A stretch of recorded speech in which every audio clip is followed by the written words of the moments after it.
ನಾನು ಸಿದ್ದರಾಮಯ್ಯನಿಗೆ ಕೇಳ್ತೀನಿ, ನೀವೇನಪ್ಪ ಕೊಟ್ಟಿದ್ದೀರಿ ರೈತರಿಗೆ ಕೊಡುಗೆ? ಮಂಡ್ಯದ ಬಗ್ಗೆ ಹೇಳಿದ್ದಾರೆ. ಮಂಡ್ಯ ಕುಮಾರಸ್ವಾಮಿ ಕೊಟ್ಟಿರೋ ಕೊಡುಗೆ ಏನು ಅಂತ ಹೇಳಿದ್ದಾರೆ. ಸಿದ್ದರಾಮಯ್ಯನಿಗೆ ಕೇಳ್ತೀನಿ, 13ರಿಂದ 18ರವರೆಗೆ ಇದ್ದಾರಲ್ಲ ಮುಖ್ಯಮಂತ್ರಿಗಳು 5 ವರ್ಷ, ಆ 5 ವರ್ಷದಲ್ಲಿ ಮಂಡ್ಯಗೆ ಏನು ಕೊಟ್ರಿ ಸಿದ್ದರಾಮಯ್ಯನವರೇ? ದೇಶ ಕಂಡರಿದೇ ಇದ್ದಂಥ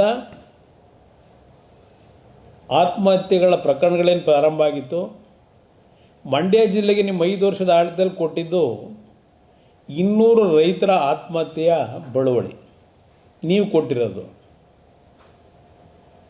ನಾನು ಬೇರೆ ಎಲ್ಲ ಹೇಳಕ್ಕೆ ಹೋಗಲ್ಲ, ಒಂದು ಪಾಯಿಂಟ್ ಹೇಳ್ತೀನಿ ಅಷ್ಟೇ. ಸಂಪೂರ್ಣ ಬಹುಮತದ ಸರ್ಕಾರವೂ ಅಲ್ಲ ನಂದು, ನಿಮ್ಮ ಸಹಕಾರವೂ ಇಲ್ಲ ನನಗೆ.